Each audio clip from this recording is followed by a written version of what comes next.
Mr. President. And Mr. President, I thank you for the opportunity to contribute today to this Finance Supplementary Appropriation Bill 2024. And let me first start off by congratulating Senator Mark, as well as the next Prime Minister, Kamala Persad-Bissessar, in the other place, for completely showing and exposing the ineptitude of this government to diversify this economy and to bring to us more pain and sufferation for the people of Trinidad and Tobago.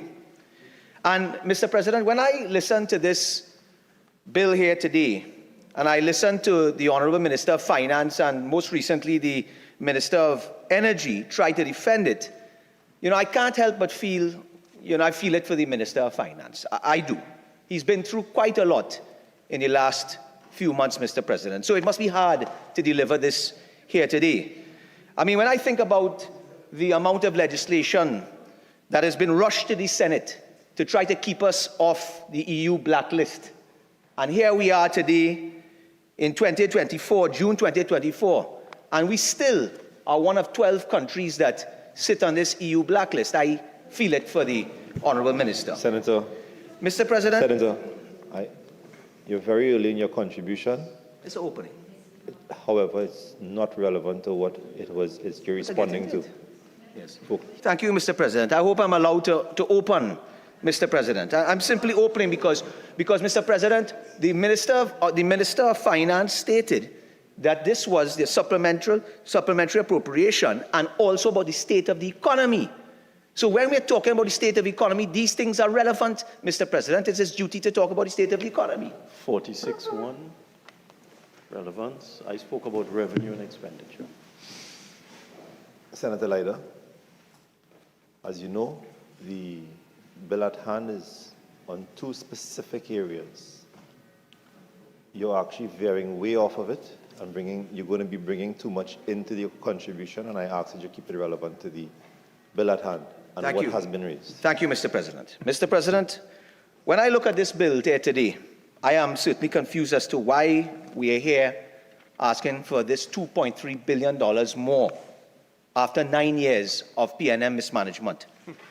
Mr. President, bill, year after year, budget after budget, we hear our government bringing to this nation these false promises that the economy is going to be doing well, that we are going to be thriving, Mr. President.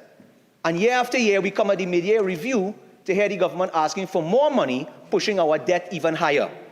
Mr. President, for the benefit of the newly minted independent senators who are here today, let me remind some of these statements made in previous budgets by this government, Mr. President. Mr. President. 46.1, we are not speaking about previous budget debates here.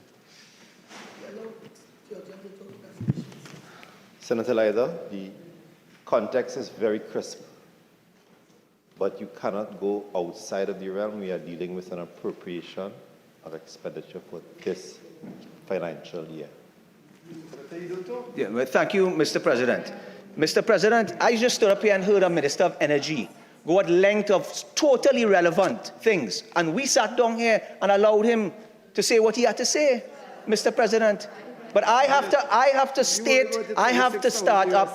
start up my argument as to why we have an issue with a lot of the money being spent here today, Mr. President. Because a lot of the money being spent here today, in fact, most of the money being spent here today, of the $2.3 billion that is being spent here today, has nothing to do with diversification and growth, Mr. President. So you must allow me to state what was the theme of the budget for 2024, which I was trying to get to after being rudely interrupted, Mr. President. And the theme of the budget of 2024 was building capacity for diversification and growth. 46.1. That was the theme of the budget. 46.1. This is not a budget debate. It is a supplementation. It's very narrow.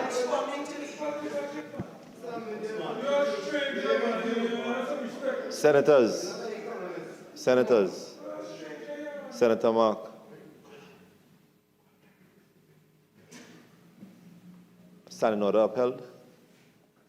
Kindly keep your arguments and points to the bill Yes. at hand. Mr. President, after trying to be muzzled here, right, by the government, let me state for the record that we are here talking about an appropriation of $2.3 billion to add to a budget that was themed capacity for diversification and growth. That is what the budget was themed. And you want to ask us to put on more debt of $2.3 billion, most or almost 98% of it for nothing to do with diversification and growth in this country, Mr. Vice President, and that is the Point of order, 46-1. This is not a budget debate. We are simply supplementing appropriations.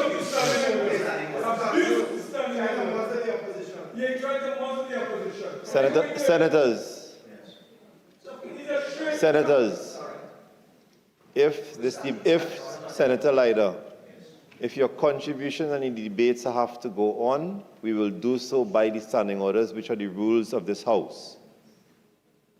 Please focus on what we are here to debate. It is not a budget debate. Thank you, Mr. Vice President. So when I look at the lofty amount being asked here today, Mr. Vice President, you must understand my absolute shock and amazement that I have here today when the government talks today about diversification and I won't say building capacity again, but when we look at the allocations, Mr. President, I am stating here today, I see nothing in this $2.3 billion for diversification and growth. I am seeing nothing here for that. 46-1. Right? I was very careful to state what the supplementation is for, and the document sent to the Senate states what the supplementation is for. The member cannot speak about things that are not before us. Senator Lyder, you're laboring around a point that I ask you to move on from and move into relevance for the debate, please. So anyway, thank you, Mr. Vice President. Mr. Vice President, so the government is here asking for $2.3 billion right after they can't explain where $2.6 billion is to the Auditor General and want us to approve 2.3. 46-1. Senator Lyder. Senator Lyder, this is not on the order paper. It is not on the bill. Senator Lyder. Senator Lyder, taper your and guard your contribution towards what we have to deal with here today. And I'm asking you not to defend it once again when you stand up. Thank you, Mr. Vice President. Mr. Vice President, you know, while I was looking at this debate in the other place, right, on television for the appropriation of $2.3 billion more added to our debt, Mr. President, Vice President, you know, it reminds me of past times that every time they deliver something like this, a debate like this, in the past, the chambers of commerce will come out with some sorts of nice things to say about them and so on. 46-1. I'm speaking directly about this. What is going on and here? I would also cite 53-1B. 53-1B.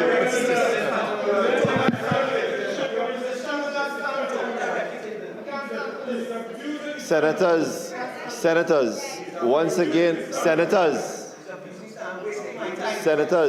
I am on my legs.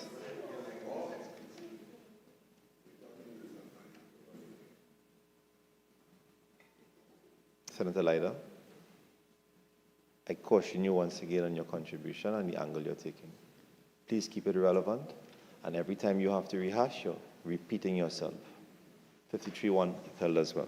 Mr. Vice President. Thank you, Mr. Vice President. I don't know if stick breaking airs today, but Mr. Vice President, I refer directly to the bill being debated today that was debated in the other place while I looked at it on television. I'm speaking directly towards that. And I think it relevant, Mr. Standing order, 46-1. I did not refer to the debate in the other place, and this bill does not refer to the debate in the other place. No, come on. I watch it on TV and I am allowed to. Senator Lyder. Senator Lyder, please move forward with your point. Please move forward with your points. When I was doing my research on this bill, after continuously being interrupted, because they cannot face the truth when we find them the truth. They cannot face the truth that they've decimated this economy and put us in more debt. But Mr. Vice President, let me tell you.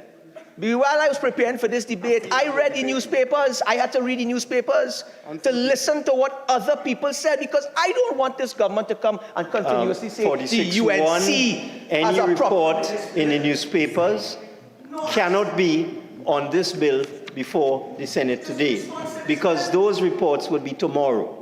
So it is not relevant.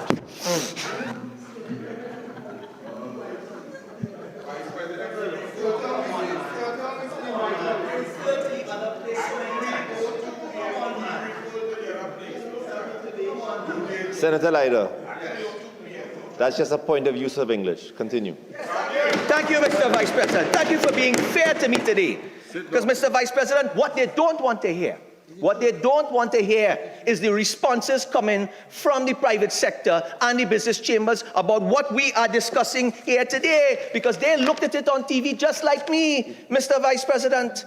Just like me, they listened to all 12 of these heads of expenditure being read out by the minister, being explained by the minister. They too listened to the Standing Finance Committee on television to see what was explained on big screen. Some of them in despair, Mr. Vice President. Let me tell you how much despair they were in.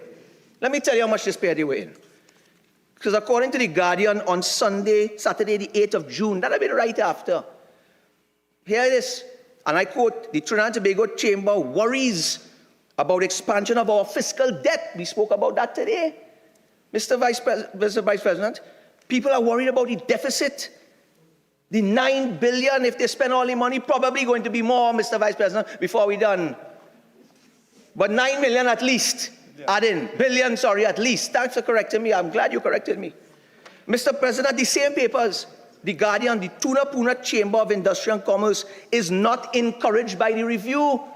I wasn't encouraged either. I looked on, Mr. President. I'm not encouraged when I saw this. 46.1, we are not dealing with any review here. Yeah. There's no review on the discussion here. Senator Lyder, as you bring in external information and sources of information about the debate today, please keep it relevant to what was piloted by the Minister of Finance.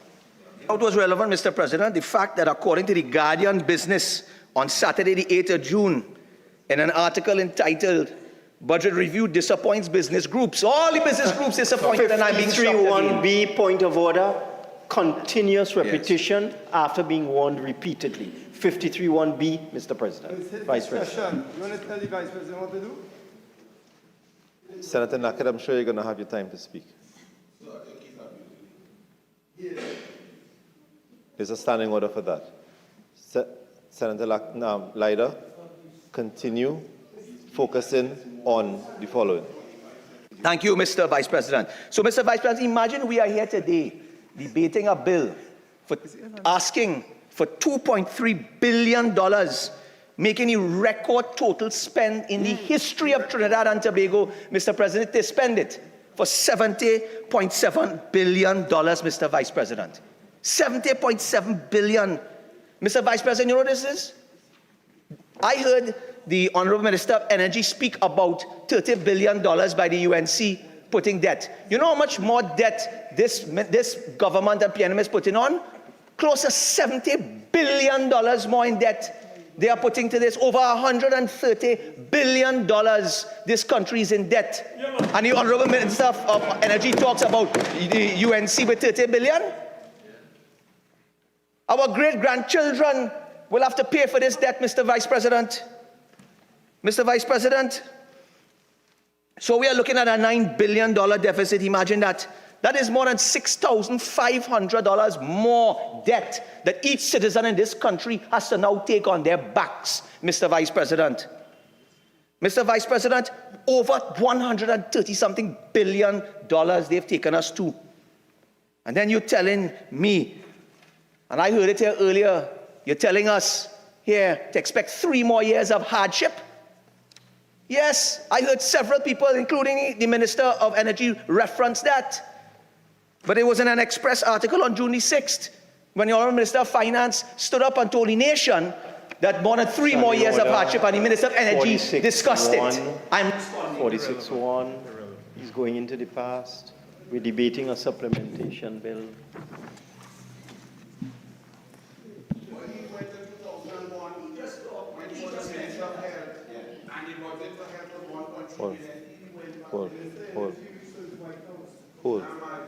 Hold. Senator Lyder, do your best to keep it in context, please. Yes, thank you, Mr. Vice President. I was responding to the Honourable Minister of Energy, Mr. Vice President. I don't know. I think maybe the Honourable Minister of Finance was out of the chamber, so he may not have heard. But let me tell you here today, I put it to you that it is evident that this government has now become intellectually bankrupt, Mr. Vice President. Intellectually bankrupt.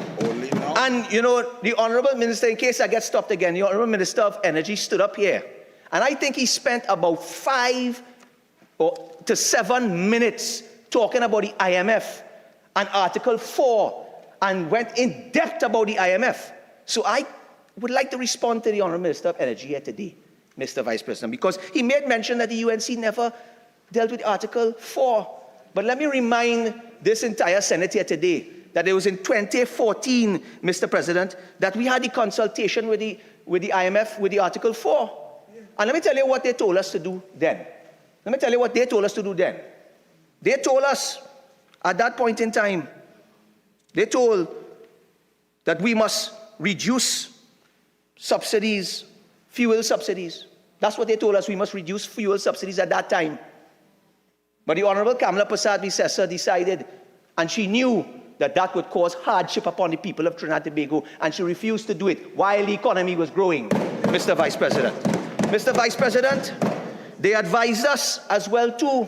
They advised us to increase VAT and to take away exemptions from VAT. That's what they advised us in that Article 4 that the Minister of Energy speaks at length about. But guess what? The Honourable Prime Minister at the time, Kamala Prasad-Visesa, didn't listen to that. She exempted 7,000 food items from VAT, knowing that the people of this country were suffering, knowing that those below the poverty line needed to survive. Mr. Vice President, the IMF went ahead in the Article 4 and told the then UNC government to rationalize social welfare, which is basically cutting programs, social programs. Order 46-1. Oh, I'm responding to the Minister of Energy. Yes. I'm responding to the Minister of Energy. I'm responding to the Minister of Energy. Consultation. I'm responding. Senator Lyder, you have a small window to get to that point. Go ahead. Yes. A small pin or a small window? It's okay. I will not be shaken today, Mr. Vice President. The truth will come out. The truth will come out on this government today, Mr. President. The truth will come out. Because when the rest of the chamber's telling the truth and speaking loud now, we go speak loud inside of here, Mr. Vice President. We will speak loud in here. Kamala Prasad-Visesa, as I close this point, Kamala Prasad-Visesa did not cut the programs. In fact, she increased the programs, the milk grant, the baby grant, the social welfare grant. She increased grants. That is what she did. But Mr. Vice President, what did he do? Point of order, 46-1. I don't know where the senator is going with this ramble. No, you're not. Senator Lyder, you're going way beyond your remit here today. I am but my legs. I am speaking to Senator Lyder. Senator Lyder, the detail at which you're going is way off the debate today. Mr. President, a point of order. Standing Order 51, E, F, and G. Challenging the president.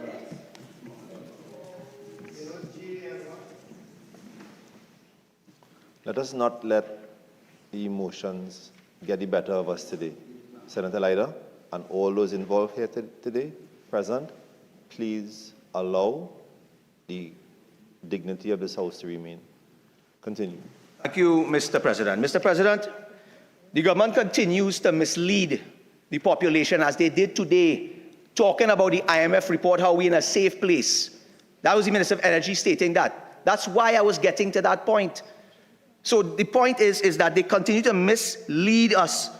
According to some Express front page article on the 6th, Mr. President, the same one that I got stopped for, they mislead us about being stable, but tell us that we have 3 more years of hardship, Mr. President, but we're stable. So where's the contradiction here? But I will move on.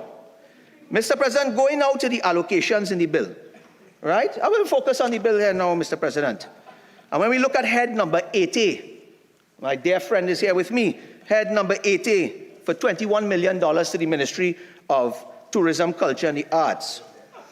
When I was listening, Mr. President, to the Honourable Minister here today, justify it here today, and in the other place, Mr. President, I heard that it was a lot of money for old payments to the NCC. I heard of payments for services in the past for Carnival, for SAPA, millions to be spent on Carnival, Mr. Vice President. I heard them speak about the fact that they had to fix some HVAC and an elevator at Napa and paying contractual services. And I felt it. I was at pains. I was at pains. You see, Mr. Vice President, I was expecting a lot more here for the Ministry of Tourism. In fact, I was hoping a lot more. And it seems as though when the minister says that all these ministries ask for all these amounts of budgets and put this money in, right? And it's so much more. It seems as though the Ministry of Tourism is always the bastard child in this, Mr. Vice President. And so I feel sorry for the Minister of Tourism, and I can't blame him for the lack of productivity coming out of that ministry, because he's been starved of funding, and it's evident here today with $21 million being spent on past services and maintenance. I see nothing that is going to help us get growth and diversification. And this government spoke at length, always speaks at length about tourism being a pillar of diversification in this country. What pillar is that? The pillar that crumbled in Rome when Rome was defeated? Pillar of salt. Pillar of what, Mr. Vice President? Mr. Vice President, I will say to you here today, this government, through this appropriation bill and through everything else, has abandoned tourism as a pillar of diversification in this country. They've abandoned it. And the results show, Mr. Vice President, the results show when you spend money in this bill here on just recurring expenditure and nothing to grow, do you know what happens? You go in decline. Your business goes in decline. Let me explain to you how it goes in decline. Because when in 2015, the United National Congress was in government, do you know we had over 442,000 visitors in land and sea to come to Trinidad and Tobago? Do you know that? Mr. President, it was under PNM just before the COVID pandemic. That number then dropped, Mr. Vice President, to 390,000 from 442.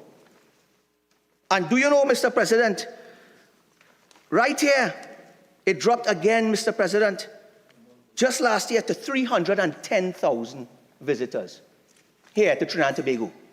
So we are talking about spending $21 million on recurring expenditure, but yet we are seeing a government fail in tourism where we've lost, in the first part before the pandemic, some 80,000 visitors, Mr. Vice President, and now over 130,000 less visitors coming to our shore today.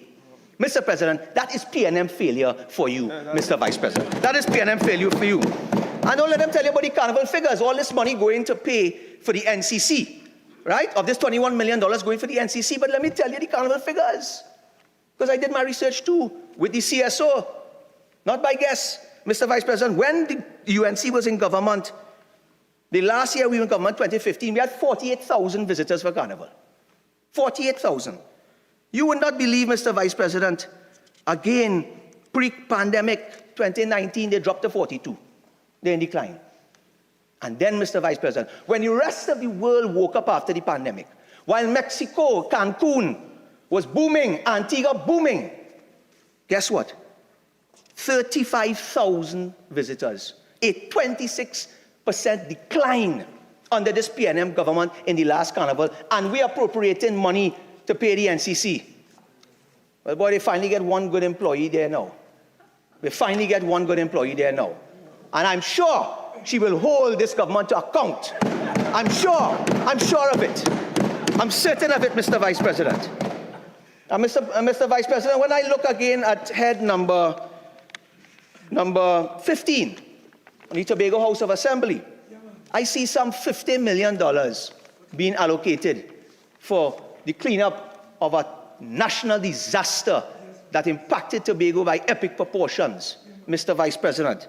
And you know, it can't escape me that when I look at a Newsday article dated June the 5th, which entitled Chief Secretary, 50 million extra, not enough for oil spill cleanup. That was Farley Augustine, who lives there, who's fighting for the people of Tobago and knows what is needed, asking for the money, not only to clean up the oil spill, Mr. Vice President. When he asked for the $153 million, you know what that's for? That's not just for the cleanup, but that is also to assist many of those companies, many of those people who were impacted by this oil spill, many of them who sit within the tourism belt, Mr. Vice President. So that money is important to try to rejuvenate an industry that's been broken by an irresponsible government who did not have the national security apparatus to protect our waters and allow that boat to come in and spill that oil. And not a single dollar in this appropriation bill for national security. And to this day, I listened to the Minister of Energy telling us, still confirming to us earlier today, besides going to the White House, that they still don't know who the owners of the boats are. They still don't know who to charge. So the taxpayers of Trinidad and Tobago is going to have to foot the bill for the irresponsibility and for all of those ships, all those Coast Guard ships that are parked up in Tetron without fuel, so they can't. I would have thought I would have seen some money for fuel, Mr. Vice President, in this appropriation bill. For all of those boats that are parked up in Tetron that we see, all 6 Diamond vessels and 2 hostile vessels that the Prime Minister said he could sleep safe at night now, because he has special branch.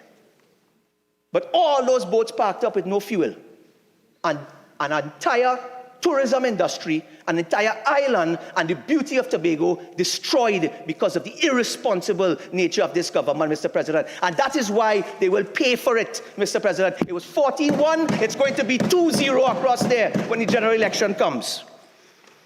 Mr. Vice President, it seems now that the only tourism we have in this country now is tourists coming in to interview gangsters. We have gangster tourism here now, Mr. President. Gangster tourism. This is not a budget debate. Senator Lyder, once again, I ask you to keep relevance in the matter. Okay? Yes.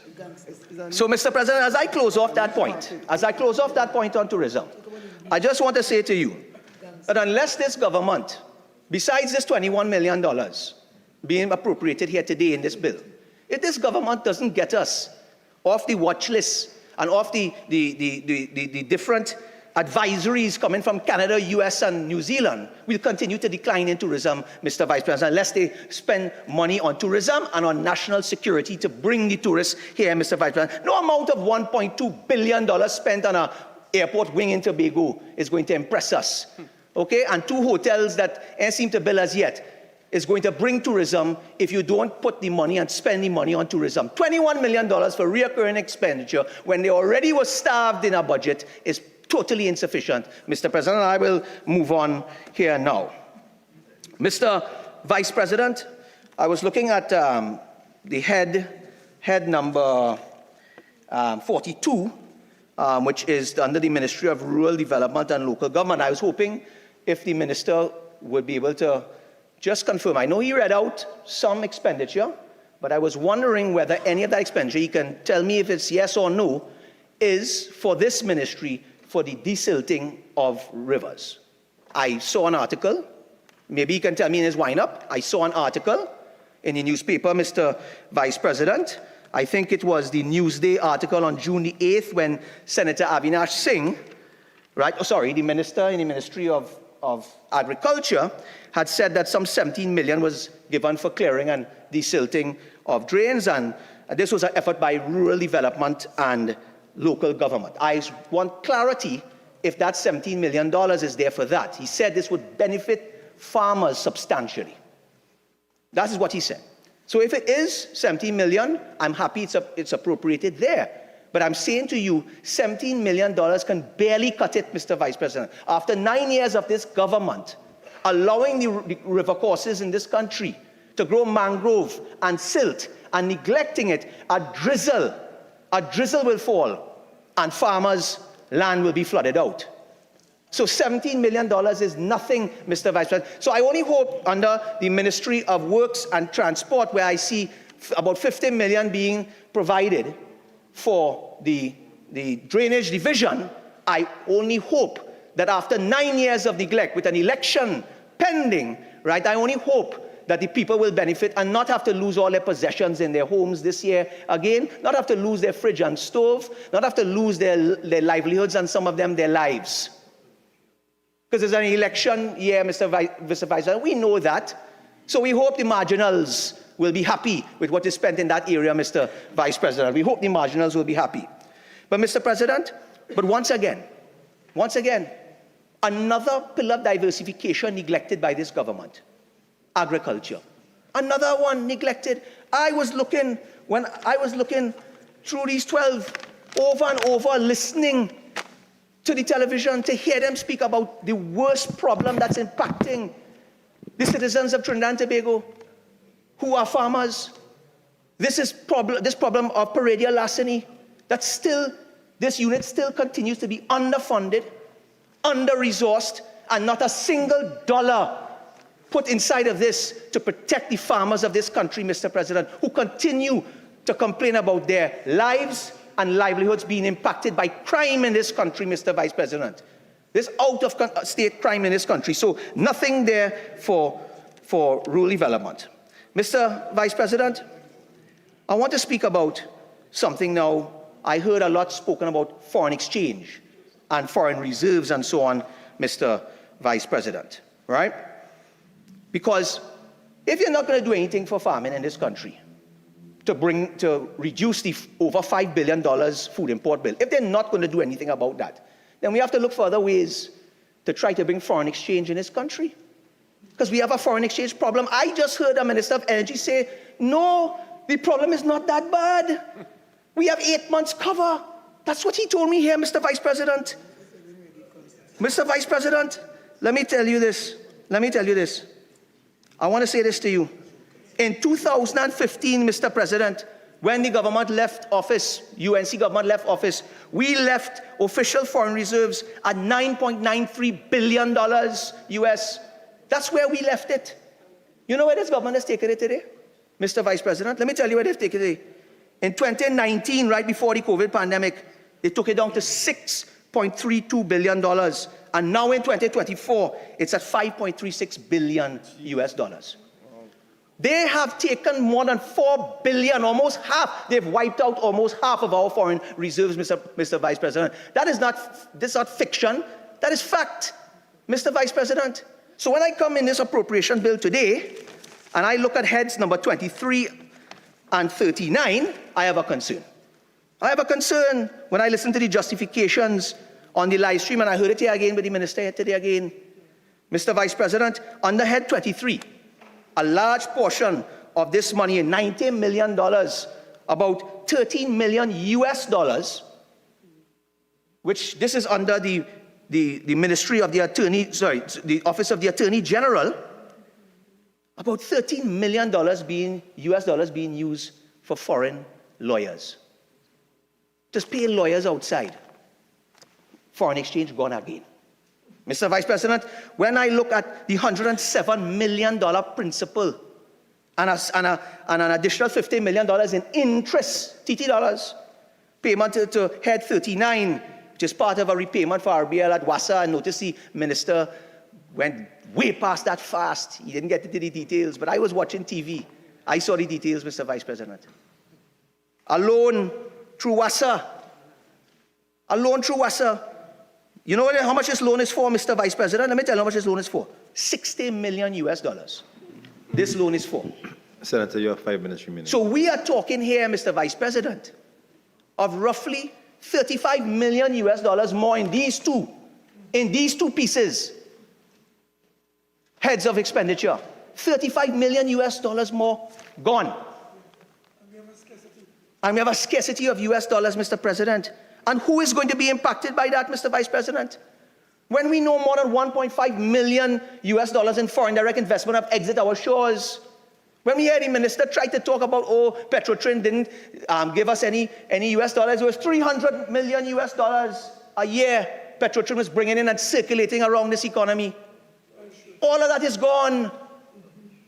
All of that is gone, along with all those manufacturing plants that shut down. $1.5 billion in foreign direct investment gone, Mr. President, under this government. Mr. President, let me tell you, it's not me alone. Let me tell you, in a Trinidad Express on the 6th of June, in an article entitled, Economists Imbert's Concerns on Economy Justified, Dr. Valmiki Arjun, yes, he says, last year, the state borrowed approximately $12.39 billion to meet fiscal obligations, lower hydrocarbon exports, capital flight, and reduce foreign direct investment. I'm not saying it alone, you know. Mr. President, Has helped Standing Order shrink 46-1. This is Forex to relevant the bill $5.3 billion. before. The Minister of Energy spoke about this. Standing order is being raised. When that is being done, you take your seat.